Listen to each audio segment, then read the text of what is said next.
ನಾ ಕಟ್ಟಿದ ನನ್ನ ಆಶಾ ಗೋಪುರ ಸಿಡಿದು ಹೋಯಿತೆ. ನಾ ಕಂಡ ಕನಸು ನನಸಾಗದೆ ಹೋಯಿತೆ. ಯಾರನ್ನ ನಾನು ನನ್ನ ಬಾಳ ಸಂಗಾತಿಯನ್ನಾಗಿ ಮಾಡಿಕೊಳ್ಳಬೇಕೆಂಬ ಹಂಬಲ ಇಟ್ಟುಕೊಂಡಿದ್ದೇನೋ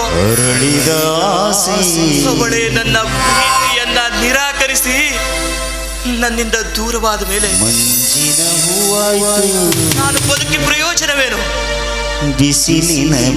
ಪ್ರಯೋಜನವೇನು? ಪ್ರೀತಿಯ ಜೂಜಿನಲ್ಲಿ ಸೋತ ವ್ಯಕ್ತಿ, ಒಂದು ಹೆಣ್ಣಿನಿಂದ ಅವಮಾನಿತವಾದ ಮಾನವ ಬದುಕಬಾರದು. ಒಂದು ಹೆಣ್ಣಿನಿಂದ ಅವಮಾನಿತನಾಗಿ ಬದುಕಬಾರದು.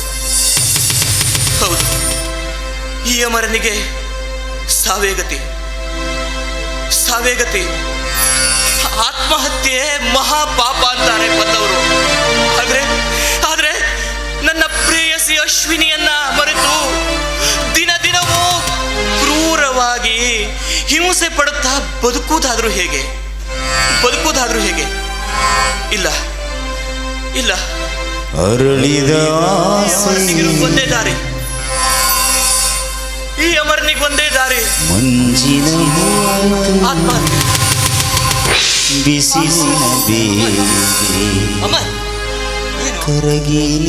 ಆತ್ಮಹತ್ಯೆ ಮಾಡ್ಕೊಳ್ಳುವಂತ ದುರ್ಘಟನೆ ಆದ್ರೂ ನಿನ್ನ ಜೀವನದಲ್ಲಿ ಏನ್ ನಡೀತು? ಯಾಕೋ ಏನಾಯ್ತು ಹೇಳೋ? ಆನಂದ್, ಸೀರೆ ನೋಡಿದ್ರೆ ಆ ತರ ಅಲ್ಲಿ ಬಿದ್ದಿದೆ. ಆದ್ರೆ ನಿನ್ನ ಜೀವನದಲ್ಲಿ ಏನೋ ಒಂದು ಅನರ್ಥ ನಡೆದಿರೋದಂತೂ ನಿಜ. ಹೇಳೋ, ಏನಾಯ್ತು ಹೇಳೋ ನನ್ನ ಹತ್ರ. ನಾನು ಮನಸಾರೆ ಪ್ರೀತಿಸಿದ ಹುಡುಗಿ ನನ್ನ ಪ್ರೀತಿಯನ್ನ ಧಿಕ್ಕರಿಸಿ ಹೋದಳು. ಹೆಣ್ಣಿನಿಂದ ಅವಮಾನಿತನಾಗಿ ಈ ಪ್ರಪಂಚದಲ್ಲಿ ಬದುಕಬಾರದು. ಬದುಕಬಾರದು. ಎಂತ ಹೇಳಿ ತರ ಮಾತಾಡ್ತಾ ಇದ್ಯೋ? ಅಲ್ಲ, ಒಂದ್ ಹೆಣ್ಣು ತನ್ನ ಪ್ರೀತಿಯನ್ನ ನಿರಾಕರಿಸಿದ್ಲು ಅಂತ ಹೇಳಿ ಜಿಗುಪ್ಸೆಗೊಂಡು ಆತ್ಮಹತ್ಯೆ ಮಾಡ್ಕೊಳಕ್ ಹೋಗೋದ? ಚೇಚೆ, ಅಲ್ಲ, ಪ್ರೀತಿಸಿದೋಳು ನಿರಾಕರಿಸಿದ್ರೆ ಏನಾಯ್ತು? ನೀನು ಇನ್ನೊಂದು ಹೆಣ್ಣನ್ನ ಮದುವೆಯಾಗಿ ಸುಖ ಸಂತೋಷದಿಂದ ಜೀವನ ನಡೆಸಬೇಕು. ಅದನ್ನ ನೋಡಿ ಅವಳು ಅಸೂಯೆ ಪಡ್ಬೇಕು. ಆ ತರ ಮಾಡೋದು ಬಿಟ್ಟು ಆತ್ಮಹತ್ಯೆ ಅದು ಇದು, ಚೇಚೆ, ಇದೆಲ್ಲ ಹೇಡಿಗಳ ಲಕ್ಷಣ ಕಣೋ. ಆನಂದ್, ನೀನ್ ನುಡಿದಷ್ಟು ಸುಲಭವಲ್ಲ ಕಣ ಇದು. ನಾನು ಮನಸಾರೆ ಪ್ರೀತಿಸಿದ ನನ್ನ ಮನಸ್ಸಿನ ಪ್ರೇಯಸಿಯ ರೂಪವೇ ನನ್ನ ಕಣ್ಣಲ್ಲಿ ತುಂಬಿರುವಾಗ ಇನ್ನೊಂದು ಹೆಣ್ಣನ್ನ ನನ್ನ ಸತಿ ಎಂದು ನನ್ನ ಮನಸ್ಸು ಒಪ್ಪದು ಆನಂದ್. ನೀನು ಈ ರೀತಿ ಪ್ರೀತಿಸ್ತಾ ಇರೋದು ನೋಡಿ ನನಗೂ ಹೆಮ್ಮೆ ಅನಿಸ್ತಾ ಇದೆ. ಆದ್ರೆ ನಿನ್ನ ಪ್ರೀತಿಯನ್ನ ನಿರಾಕರಿಸ್ಲಿಕ್ಕೆ ಕಾರಣನಾದ್ರೂ ಏನಿದೆಯೋ? ಕಾರಣ ಏನು? ಅದು ನನಗೂ ಕೂಡ ತಿಳಿದೇ ಇರೋ ದೊಡ್ಡ ಸಮಸ್ಯೆ ಆಗಿದೆ ಆನಂದ್. ನೋಡು, ನನಗನಿಸಿದ ಪ್ರಕಾರ ಅವಳು ಯಾವುದೋ ಒಂದು ಪರಿಸ್ಥಿತಿಯ ಒತ್ತಡಕ್ಕೆ ಸಿಲುಕಿ ನಿನ್ನ ಪ್ರೀತಿಯನ್ನು ನಿರಾಕರಿಸಿದ್ದಾಳೆ ಅಂತ ಅನಿಸ್ತಾ ಇದೆ. ನೋಡು, ನೀನು ನಿನ್ನ ಪ್ರೇಮದ ಪರೀಕ್ಷೆಯಲ್ಲಿ ಫೇಲ್ ಆದ ಅಂತ ಚಿಂತೆ ಮಾಡಬೇಡ. ನಾನಿದ್ದೀನಿ ಕಣೋ. ನಾನು ಪ್ರಯತ್ನ ಪಟ್ಟು ನೇಮಿಚ್ಚಿದ ಹುಡುಗಿಯನ್ನೇ ನಿನ್ನ ಮದುವೆ ಆಗೋಗೆ ನಾನು ಮಾಡ್ತೀನಿ ಕಣೋ. ನಾನು ಮಾಡ್ತೀನಿ. ನಿನ್ ಮಾತು ನಿಜವೇ ಆನಂದ್? ನಿನ್ ಮಾತು ನಿಜ ಕಣೋ.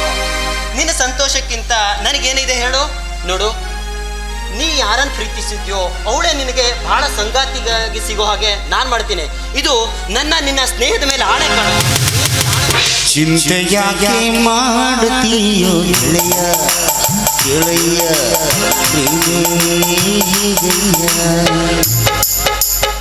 ನೀ ಬೆಚ್ಚಿರೋ ಹುಡುಗಿ ನಿನಗೆ ಬಹಳ ಸಂಗಾತಿಯಾಗಿ ಸಿಗ್ತಾಳೆ. ಯಾವುದೇ ರೀತಿಯಾದಂತ ಚಿಂತೆ ಮಾಡಬೇಡ. ಹೌದು, ಹಾಗಾದ್ರೆ ನೀನು ಪ್ರೀತಿಸ್ತಾ ಇರುವಂತ ಹುಡುಗಿ ಯಾರು ಅಂತಾನೆ ಹೇಳಿಲ್ವಲ್ಲ ನನಗೆ?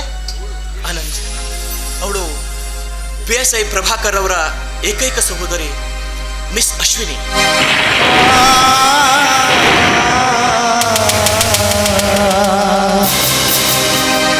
ನನ್ನು ಸೀರೆ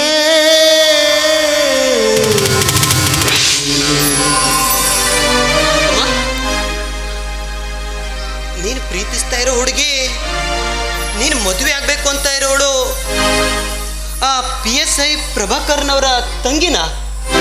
ಹೌದು ಆನಂದ್, ಅಶ್ವಿನಿಯ ರೂಪವೇ ನನ್ನ ಕಣ್ಣಲ್ಲಿ ತುಂಬಿಕೊಂಡಿದೆ.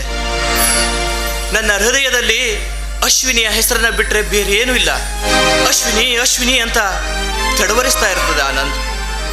ಅವಳು ನನ್ನೊಂದಿಗೆ ಮದುವೆ ಆಗಲು ಒಪ್ಪದಿದ್ರೆ ನಾನು ಖಂಡಿತ ಬದುಕಲಾರೆ ಆನಂದ್, ನಾನು ಖಂಡಿತ ಬದುಕಲಾರೆ. ಅಯ್ಯೋ ದೇವ್ರೆ, ಎಂತಹ ಪರಿಸ್ಥಿತಿ ನನ್ನ ಬಾಳಿನಲ್ಲಿ ಎದುರಾಗೋಯ್ತು. ನಾನು ಅಶ್ವಿನಿ ಮನಸಾರ ಪ್ರೀತಿಸಿದ ಪ್ರೇಮಿಗಳು. ಸದ್ಯದಲ್ಲೇ ನಾವಿಬ್ರು ಮದುವೆ ಆಗಬೇಕು ಅಂತಲೂ ಕೂಡ ನಿರ್ಧಾರ ಮಾಡಿ ಆಗಿದೆ. ಈ ವಿಷಯ ಇವನಿಗೆ ಗೊತ್ತಾದರೆ ಇದನ್ನ ಖಂಡಿತ ಸಹಿಸ್ಕೊಳ್ಳೋ ಶಕ್ತಿ ಇವನಿಗಿಲ್ಲ.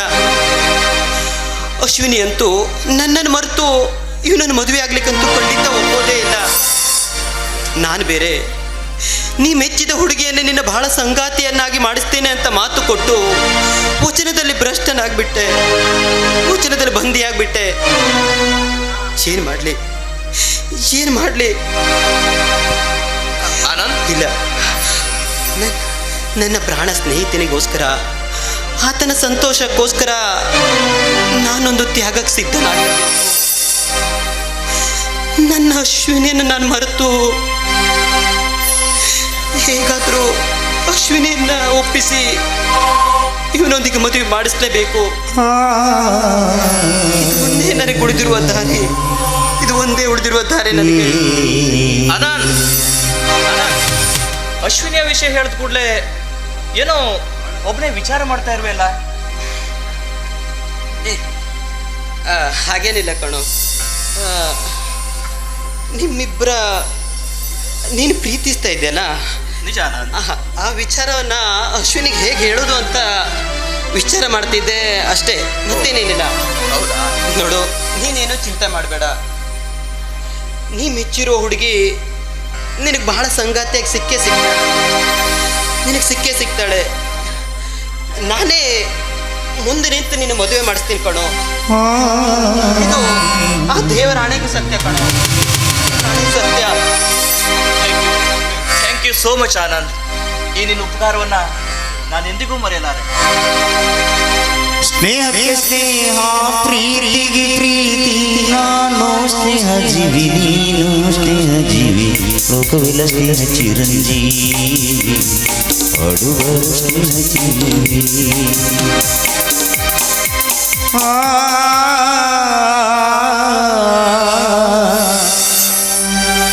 ನನ್ನ ಸೀರೆ, ನನ್ನ ಸೀರೆ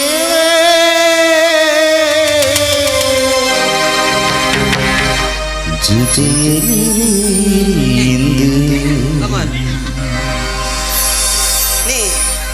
ನೀನು ಪ್ರೀತಿಸಿದ ಹುಡುಗಿಗೆ ತಂದಿರುವ ಈ ನಿನ್ನ ಪ್ರೇಮದ ಉಡುಗೊರೆಯನ್ನ ನೀನು ಜೋಪಾನವಾಗಿಟ್ಕೋ.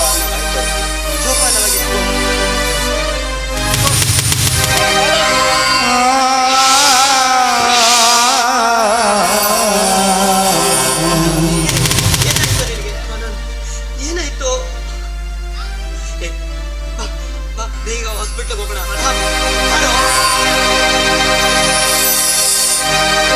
ಅದಕ್ಕೆ ಮತ್ತೆ ನಮ್ದು ಕುಲ್ಕಸ ಬಂದಿತ್ತು ನೋಡಿ, ಅರು ಕಲ್ಲಿಗೆ ಚೇಣ್ ಹಾಕೋದು, ಅದಾರು ಮಾಡಿ ಏನಾರು ಎಣ್ಣೆ ಖರ್ಚು ಮಾಡ್ಬೇಕಂತ ಬಂದೀನಿ. ಈಗಿನ ಕಾಲದಾಗ ಈ ಮಿಕ್ಸರ್ ಗ್ರೈಂಡರ್ ವ್ಯಾಪಾರದಾಗ ದುಡ್ಡು ಸಿಗು ನಮನಿ ಕಾಣಿಸಂಗಿಲ್ಲ, ಆದರೂ ನೋಡ್ತೀನಿ.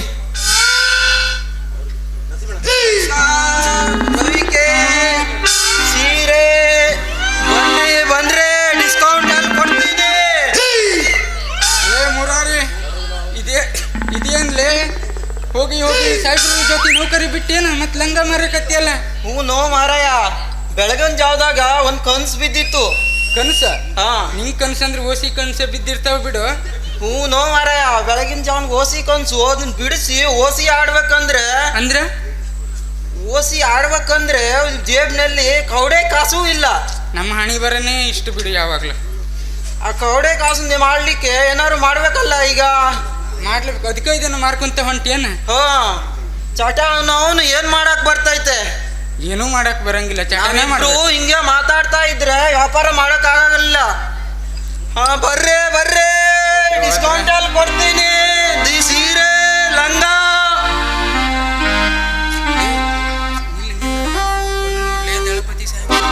ದಳಪತಿ ಬರಕತ್ತಾನ, ಒಂದು ಐಡಿಯಾ ಮಾಡೋಣ. ಸಂಜೆ ಖರ್ಚಿಗೆ, ರಾತ್ರಿ ಖರ್ಚಿಗೆ ಏನಾದ್ರು ಮಾಡ್ಕೊಳ್ಳುವ ಇವತ್ತು. ನೀನು ರವಿಕೆ ಮತ್ತು ಲಂಗ ಉಟ್ಕೋ ನಿಂತ್ಕೋ, ನಾನು ಮಾತಾಡ್ತೀನಿ ಅವನ ಹತ್ರ.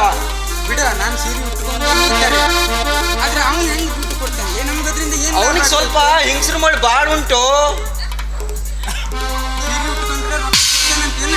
ಕೊಡ್ತಾನೆ, ನಾನು ಏನಾರು ಮಾಡ್ತೀನಿ ಹೇಳ್ತಿದ್ದೆ. ಮತ್ತೆ ಮನೆಗೆ ಹೋಗಿ ನಂಗೆ ಯಾರು ಚೇಣ ಹಾಕಿ ಚಾಣಲ್ಲ ಬ್ಯಾಡ್ಲಿ, ಈಗ ಇದನ್ ಮಾಡುವ. ಮಾಡಿ ಅದೇ ಉಡ್ಸಿ ನೋಡಿ ಸಾಯ್ಲಿ.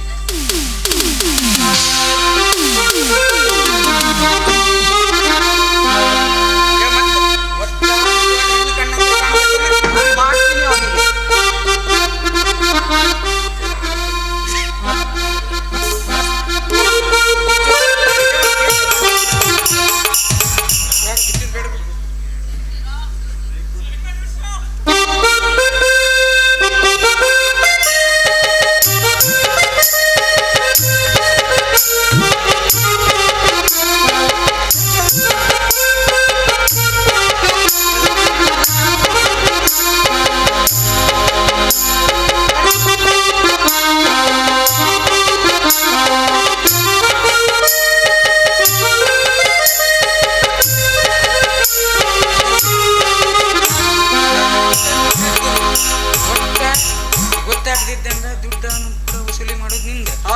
ಮಾಡೋಣ ಇವತ್ತು ರಾತ್ರಿಗೆ. ಆತ ಬಿಡ, ಬರ್ಲಿ ಬರ್ಲಿ ಬರ್ಲಿ.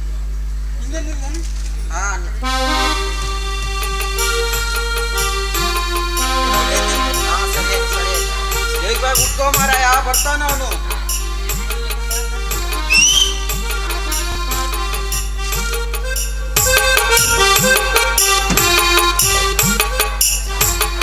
मल्लाध्यक्षे नित्याले ते आणला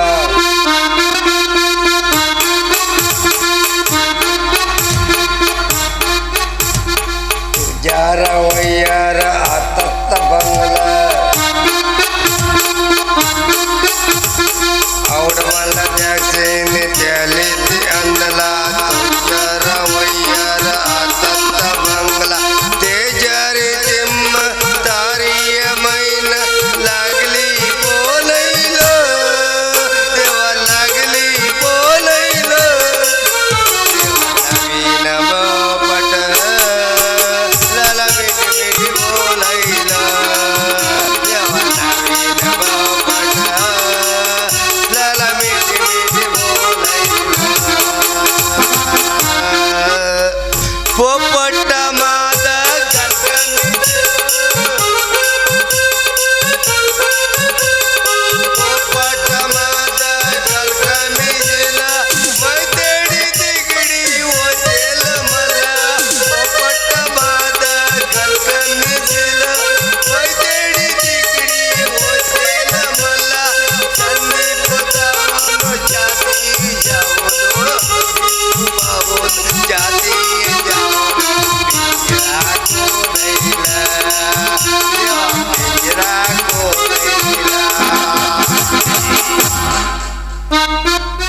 ಈ ಮಂಗ್ಯ ನನ್ನ ಮಕ್ಕಳು ಎಲ್ಲ ಹಾಳಾಗಿ ಹೋದ್ರೆ ಇಲ್ಲಿ ನೋಡಕ್ ಹೋದ್ರೆ ಕೋಟೆ ಬಲ್ ಒಬ್ಬ ನೋಡ್ರಿ ಸ್ಪೀಡ್ ಆಡಕಂತ ಕಂದ ಮತ್ತೊಬ್ಬ ಇಲ್ಲಿ ಹೆಂಡ ಕುಡಿತಿದ್ದಾನೆ. ಅಯ್ಯೋ ನಾನು ನಿಮ್ಮ ಹಿಂದೆ ನಿಂತೀನಿ. ಏ ಮಂಗ್ಯ ನನ್ ಮಗ, ಆ ಮಂಗ್ಯ ನನ್ ಮಗ ಎಲ್ಲ ಹೋದ ಮಗನ ಲೂಡೋ ಆಡ್ಕೊಂಡು ಕುಡ್ಕೊಂಡು ಸ್ವೀಟ್ ಆಡ್ಕೊಂಡು ಬಿದ್ದಾನ ಏನೋ. ನೀ ಏನ್ ಮಾಡಾಕತ್ತಿದಿ? ನಾನು ಇಲ್ಲೇ ಬರುವ ಅಂತ ಬಂದೀನಿ.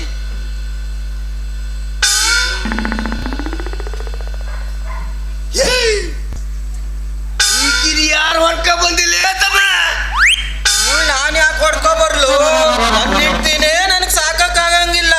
ಇವಳು ಹೊಡ್ಕೊಂಡು ಬಂದು ನಾನೇನ್ ಮಾಡ್ಲಿ? ಇವಳು ಊರಿಗೆ ನೋಡಿದ್ರೆ ಹೊಸಬ್ಳು ಕಣ್ಣಂಗ್ ಕಾಣ್ತಾಳ.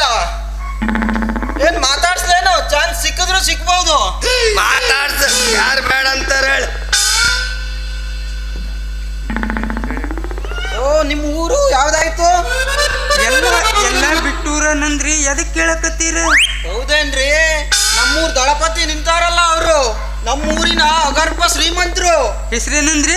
ದಳಪತಿ ಅವರು. ಅಯ್ಯೋ, ಈ ದಳಪತಿಯರು ಕೂಡ ನಾನು ಬಾಳ್ ರಾತ್ರಿ ಕಳೆದೇನ್ರಿ. ಅಯ್ಯೋ ದಣಿಯಾರ, ನಿಮ್ ಗುಟ್ಟೆಲ್ಲ ರಟ್ಟಾಯ್ತಲ್ರಿ.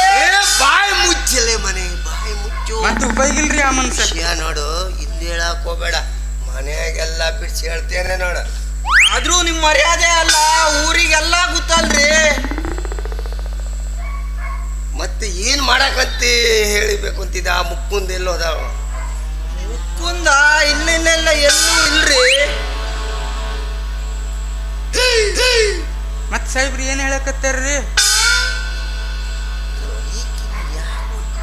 ನನಗೊಂದು ಅರ್ಥ ಆಗ್ಲಿಲ್ಲ. ಇವಕಿಯ ಈಗ ಅಲ್ಲಿ ಹೊಸಳು ಊರಾಗ ನಿಂತಿದ್ಲು. ನಿಮ್ಗೆ ಏನಾದ್ರು ವರ್ಕೌಟ್ ಆಗ್ತೈತಿ ಅಂತ ಕರ್ಕೊಂಡ್ ಬಂದಿದ್ದೆ. ನಿನಗೇನ್ ತಲೆಗಿಲ್ಲ ಕೆಟ್ಟೈತೆ? ಈ ವಯಸ್ಸದಾಗ ನನಗೇನೇನೋ ಮಾಡಕ್ಕಾಗ್ತಿಲ್ಲ. ನೀನೇನು ತಲೆಗಿಲ್ಲ ಕೆಟ್ಟೈತಲ್ಲ? ಅಯ್ಯೋ ದಣಿಯಾರೆ, ನಿಮ್ ಹೆಣ್ ಸಂಘ ಜಾಸ್ತಿ, ಅದಕ್ಕೆ ಕರ್ಕೊಂಡ್ ಬಂದಿದ್ದೆ. ಲೇ ಪರಮಾತ್ಮ, ಅವಳಿಗೆ ಏನಂತ ಕೇಳ. ಅಂದಂಗೆ ಬಾಯಾರ ನಿಮ್ ಚಾರ್ಜ್ ಎಷ್ಟ್ರಿ? ನೋಡ್ರಿ, ಒಂದು ದಿವ್ಸಕ್ಕ ಮೊದ್ಲ ಒಂದು 4,000 ತಕೊಂತಿದ್ದಿಲ್ರಿ. ಈಗ ಎಲ್ಲ ಸಾಮಾನ್ ರೇಟ್ ತುಟ್ಟಿ ಆಗೈತಿ ನೋಡ್ರಿ. ಅದಕ್ಕೆ 1,000 ಹೆಚ್ಚು ಮಾಡೀನಿ. ದಣಿಯಾರ ಅಷ್ಟು ಸೇರಿ ಅವಳು 6,000 ಅಂತ ಒಪ್ಪಿಗೆನು? ಅಷ್ಟೇ ಅಲ್ರಿ, ಮತ್ತೆ ತಿಂಗಳ ಪ್ಯಾಕೇಜ್ ಬೇಕಾದ್ರೂ ಐತಿ. ಆಯ್ತು, ಹಂಗಾರೆ ತೋರ್ಸು ನೋಡು. ಆಯ್ತ್ರಿ, ಒಪ್ಪಿಗೆ ಆಗೈತೆ ನಮ್ ದಣಿಯಾರ್ಗೆ. ಹೌದ್ರಿ, ಯಾವ್ದು ಒಪ್ಪಿಗೆ ಆಗೈತ್ರಿ? ಒಂದ್ ರಾತ್ರಿದ್ರ ಒಪ್ಪಿಗೆ ಆಗೈತೆ ಇಲ್ಲ ತಿಂಗಳ ಪ್ಯಾಕೇಜ್? ಏನ್ರಿ ತಿಂಗಳ ಪ್ಯಾಕೇಜ? ಒಂದ್ ಅದು ಹಾಗ್ಯಾರ್ಲೇ ಪರಮಾತ್ಮ? ಆಕೆ ಯಾರಂತ ಮುಖ ತೋರ್ಸ್ಲೇ ಮಗನ. ಅವಳು ಮುಖ ತೋರ್ಸಂಗಿಲ್ರಿ. ಮುಖ ತೋರ್ಸೋದಾದ್ರೆ 3,000 ರೂಪಾಯಿ ಆಗ್ತದೆ. ಒಂದ್ ಹಾಫ್ ಕ್ವಾರ್ಟರ್ ಬಿಟ್ಕೊಂಡು ಹೋದ್ರೆ ಎಲ್ಲಾ ಕೆಲಸ ಆಗ್ತೈತಿ ನಿಮ್ದು. ನನಗೆ ಯಾಕೋ ಇವಳ ಮೇಲೆ ಅಸಹ್ಯ ಕಾಣಕತ್ತದಿಲ್ವೋ ತಮ್ಮ? ಹೌದಾ? ಅಸಹ್ಯ ಯಾಕೆ ಮಾಡ್ಕೊಳ್ತ್ರಿ? ಅಷ್ಟೊಂದು ಕಾಳಜಿ ಯಾಕೆ ಮಾಡ್ಕೊಳ್ತ್ರಿ ನೀವು? ಒಂದು ಹಾಫ್ ಕ್ವಾರ್ಟರ್ ಬಿಟ್ಕೊಂಡ್ರೆ ನಿಮ್ ಕೆಲಸ ಎಲ್ಲ ಆಗ್ತೈತಿ. ಸರಿ ತಮ್ಮ, ನೀ ಹೇಳ್ತಿ ಅಂದ್ರೆ ಯಾರು ಒಲ್ಲೆ ಅಂತಾರ ನೋಡು. ಇಲ್ಲಿ ಬರ್ರಿ. ಆದ್ರೆ ಒಂದು ಕೆಲಸ ಮಾಡು ನೋಡು, ನಿನ್ನ ನಾನು ಯಾವಾಗ ಬರ್ಬೇಕು, ಯಾವಾಗ ಹೋಗ್ಬೇಕು, ಆವಾಗ ರೊಕ್ಕ ಕೊಡ್ತೇನೆ. ಯಾಕಂದ್ರ ಹೆಣ್ಣು ಮಕ್ಕಳು ಕೊಟ್ಟ ಹಣ ಮೊಸಳಕ್ಕೆ ಹೋದು ಅಂದ ಹಾಗೆ. ಅದಕ್ಕೆ ಹೇಳ್ತಾನ, ನೋಡ್ರಿ, ಅಡ್ವಾನ್ಸ್ ಫೋನ್ ಪೇ ಮಾಡ್ಲಿಲ್ಲ ಅಂದ್ರೆ ನಾ ಬರಂಗಿಲ್ರಿ. ಈ ಬಡ್ಡಿ ಮಗ ಒಂದು 5,000 ಅಡ್ವಾನ್ಸ್ ಮಾಡಿದ್ರೆ ಇವ್ನ ಅಪ್ಪನ ಗಂಟೆ ಏನ್ ಹೋಗ್ತಿತ್ತು? ಫೋನ್ ಪೇ ಬೇಕಾದ್ರೆ ಮಾಡ್ರಿ. ಏನಂತ ಬಗಳಲೇ ಮಗನ? ನಿಮ್ಗೆ ಒಪ್ಪಿಗೆ ಆಯ್ತನ್ರಿ? ಆಯ್ತು, ಅದೇನಂತ ಹೇಳಿ. ಅಡ್ವಾನ್ಸ್ ಸ್ವಲ್ಪ ಕೊಡ್ರಿ.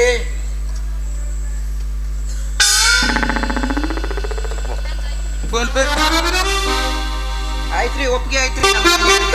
ಮತ್ತೆ ಅಡ್ವಾನ್ಸ್ ಕೊಡ್ರಿ. ಅಡ್ವಾನ್ಸ್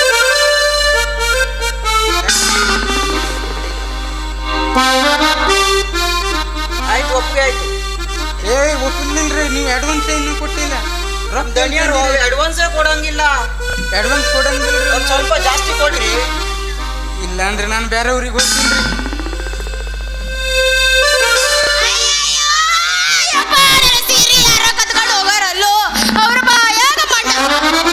ಅವ್ರ ಕೈಯಾಗ ಲಕ್ವ ಹೊಡಿಲಿ, ಅವ್ರ ಕೈಯಾಗ ಕರಿದಾಗ ಸೀರೆ ಒತ್ಕೊಂಡು ಹೋದ್ರಲ್ಲ. ತಂಗವ್ವ, ಯಾಕೆ ಅಳಕ್ ಕುಂತಿದೀನ? ಆಯ್ತು ನಿನ್ಗ ಎದಕ್ಕಂತ ಕೇಳಕತ್ತಿರಲ್ರಿ? ಅಲ್ರಿ, ಕಷ್ಟಪಟ್ಟ ದುಡ್ದಿ 300 ರೂಪಾಯಿ ಕೊಟ್ಟು ಒಂದು ಸೀರೆ ತಗೊಂಡಿನ್ರಿ. ಕಳ್ಳನ ಮಕ್ಕಳು ದುಡ್ಕೊಂಡ್ ತಿನ್ನಕ್ಕಾಗದಲ್ಲ, ಹೇಡಿಗಳನ್ನ ಸೀರೆನ ಹೊತ್ಕೊಂಡು ಹೋಗರ್ರಿ. ಹೋಗೋಗಿ ಹೀಗೆ ಸೀರೆ ಲವ್ಕೆಲ್ಲ ಕತ್ಕ ಬಂದಿ ಮಾರಾಕತ್ತೀಯನ? ಮತ್ತೆ ಯಾಕೆ ಹೊಯ್ಕೊಳ್ತಾಳ ಕೇಳ. ಮತ್ತೆ ಇಷ್ಟು ಮಾನ ಬರೀತಿ ಅಂತೇನ? ಅಲ್ರಿ ದಣಿಯಾರ, ಸೀರೆ ಕಟ್ಕೊಂಡು ಬಂದದ್ದಲ್ರಿ, ನಾನು ಅರುಕಲ್ಲಿಗೆ ಚೇಣ ಹಾಕೊಂತ ಹೊಂಟೀನಿ. ಸೀರೆ ಕೊಟ್ಟಾನೆ. ಇವನ್ನ ನೋಡ್ತಾ ಇದ್ರೆ ಇದು ನಂದ ಸೀರೆ ಆಗೈತಲ್ರಿ. ಹಲ್ಕಟ್ಟನ ಮಗನ, ಸೀರೆ ಬಿಚ್ಚ ಇಲ್ಲಿ.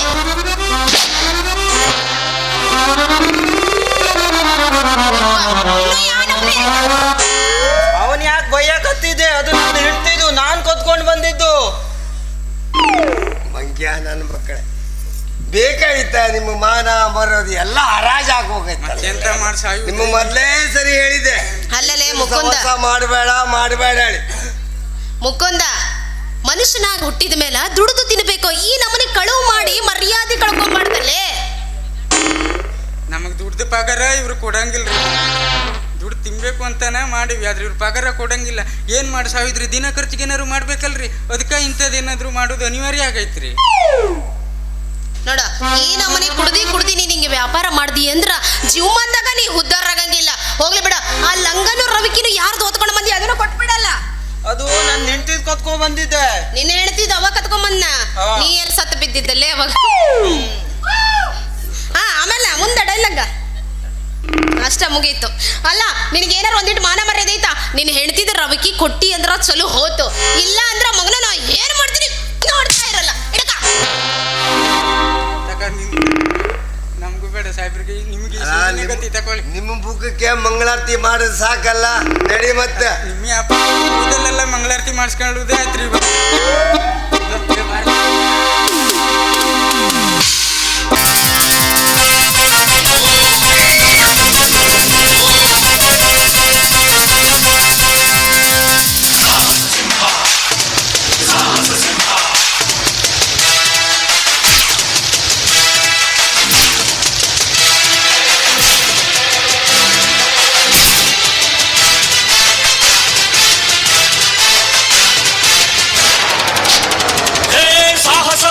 ಸಾಹಸ ಸಿಂಹ ನೆಟ್ಟಿ ಬರುವ ಜೋರು ನೋಡು, ದಿಟ್ಟ ವೀರ ಪಡೆಯ ನೋಡು, ದಂಡು ದಾಳಿ ನಡುವೆ ಕೂಡ ಗಂಡು ಗಲಿಯ ಬಿರುಸು ನೋಡು, ದಂಗೆ ಎದ್ದು ದಂಗು ಬಡಿಸು ಬೆಂಕಿ ಚೆಂಡಿನಾಟ ನೋಡು, ರಕ್ತದಲ್ಲಿ ಬೆವರು ಸುರಿಸಿ ಕೋಟೆ ಕಟ್ಟೋ ದೊರೆಯ ನೋಡಯ.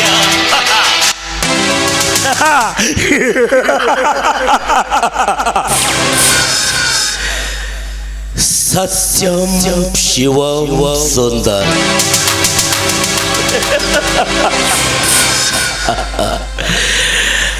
ಸತ್ಯಂ ವಧ ಧರ್ಮಂ ಚರ, ಧರ್ಮೋ ರಕ್ಷತಿ ರಕ್ಷಿತ.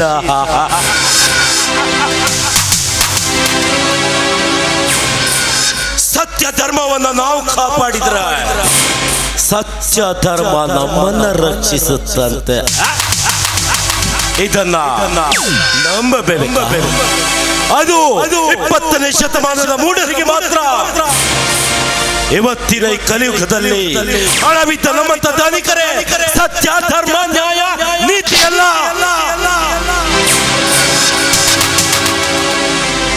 ಹೀಗಿರುವಾಗ ನಮ್ಮಂತ ಶ್ರೀಮಂತರ ಅಟ್ಟಹಾಸದಿಂದ ಈ ಸಮಾಜ ನಡೀತಾ ಇರುವಾಗ ನಾನು ಕಣ್ಣಿಟ್ಟ ಹೆಣ್ಣು ನಿರ್ಮಲೆ ಕೈ ಹಿಡಿದು ಅವರ ಸಂಬಂಧ ಬೆಳೆಸೋದಕ್ಕಂತ ಹೋದ್ರೆ ಅವರ ಅಣ್ಣ ಶಾಶಿಧರ, ಅಣ್ಣ ತಂಗಿಯರಿಬ್ರು ನನ್ನ ಕೆನ್ನೆಗೆ ಹೊಡೆದು ಅವಮಾನ ಮಾಡಿ ನನ್ನನ್ನು ಅಲ್ಲಿಂದ ಹೊರಗಟ್ಟಿದ್ರು. ಆದ್ರೆ ನಾನು ಬಿಟ್ಟ ಇವನು ವಜ್ರಕಾಂತ, ನಂಬಿದವರಿಗೆ ವಜ್ರಕಾಂತ, ಎದುರಾದ್ರೆ ವಜ್ರಕಂಠ.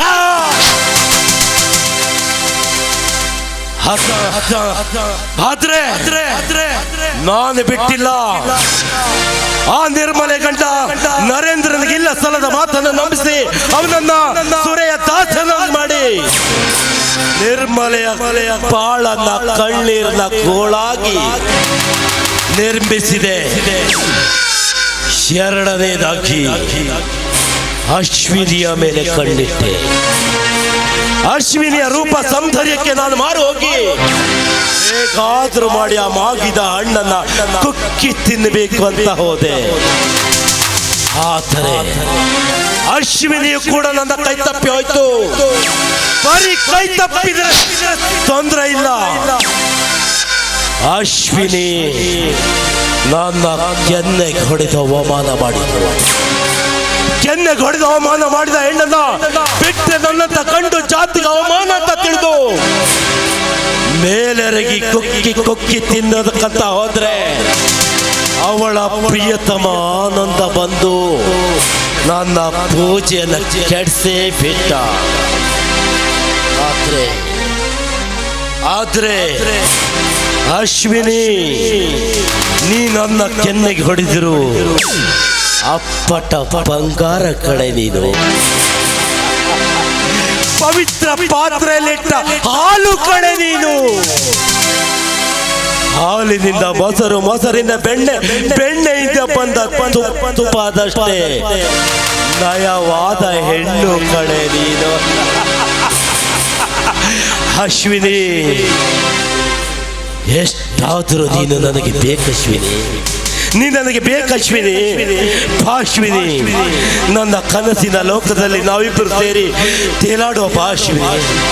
ಆಕಾಶದಲ್ಲಿ ಹಾರಾಡುವ ಹಕ್ಕಿಗಳಂತೆ, ಆಕಾಶದಲ್ಲಿ ರಾಶಿ ಕೋಟಿಗಟ್ಟಲೆ ಕಾಣುವ ನಕ್ಷತ್ರಗಳಂತೆ ತೇಲಾಡುವ ಅಶ್ವಿನಿ. ಅಶ್ವಿನಿ, ಅಶ್ವಿನಿ.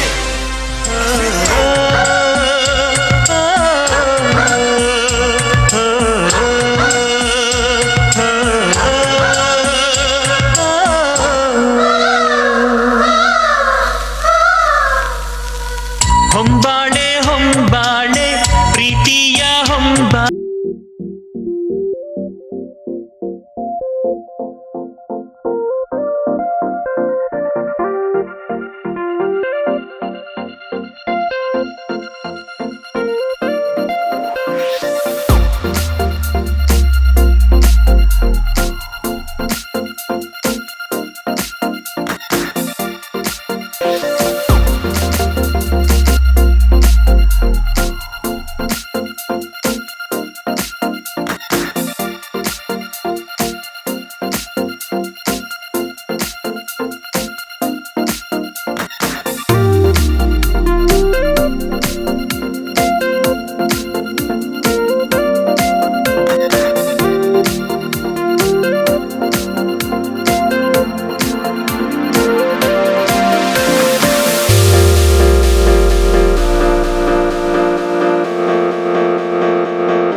ಇಷ್ಟೊತ್ತು ನಾನು ಕಂಡಿದ್ದು ಕನಸ ಇಲ್ಲ.